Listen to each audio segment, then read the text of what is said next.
Sa pagpasok ng summer season, bukod sa mga paraan para maibsan ang init, isa rin sa mga iniintindi ng marami ay ang paraan para makatipid sa kuryente, sa kabila ng kaliwat ka ng appliances na pampalamig na nakabukas halos buong araw. Nito nga lang Marso, tumaas ang konsumo ng kuryente ng mga taga-Luzon bago pa man opisyal na ideklara ang tag-init. At sa pagtaas ng gamit sa kuryente, asahang tataas din ang presyo nito sa wholesale electricity spot market na posibleng magpataas ng bayarin ng mga consumer. Sa mga ganitong panahon, ang madalas nating marinig sa ating mga magulang ay iwasang pagsabayin ang pagbubukas ng aircon at electric fan. Namulat kasi ang marami sa konsepto na kapag maraming appliances ang ginagamit ng sabay-sabay, ay mas malaki ang konsumo nito sa kuryente. Ngunit, hindi naman pala kailangang magtiis at mangamba sa bayarin.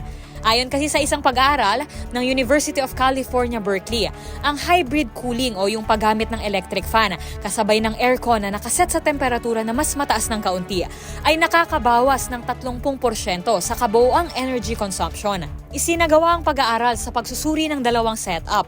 Ang isa, gamit lamang ang aircon na nakaset sa 24 degrees Celsius, habang ang isa naman ay nakaset sa 26.6 degrees Celsius at sinabayan pa ng electric fan.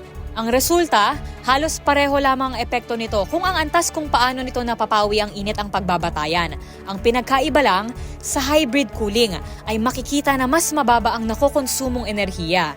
Ibig sabihin, mas mababa ang singil at bayarin. Dagdag pa rito, malaki ang ambag ng air movement sa buong karanasan ng isang individual sa paggamit ng hybrid cooling. Nakakatulong kasi ang ventilador sa pagpapabilis ng sweat evaporation at mabilis itong nakakapaghatid ng ginhawa sa mga taong galing sa initan. Gayunpaman, binanggit din sa pag-aaral na hindi pare-pareho ang epekto ng paggamit ng electric fan sa iba't ibang kondisyon. Epektibo ito bilang cooling equipment sa mainit at malumigmig na klima na may temperatura hanggang 38 degrees Celsius. Ngunit, maaari itong makadagdag sa init ng doble o triple sa mga tuyo at mainit na lugar, kung saan pumapalo ang temperatura sa 45 degrees Celsius. Para sa DZRH TV, ito si Rose Babiera. Una sa Pilipinas, una sa Pilipino.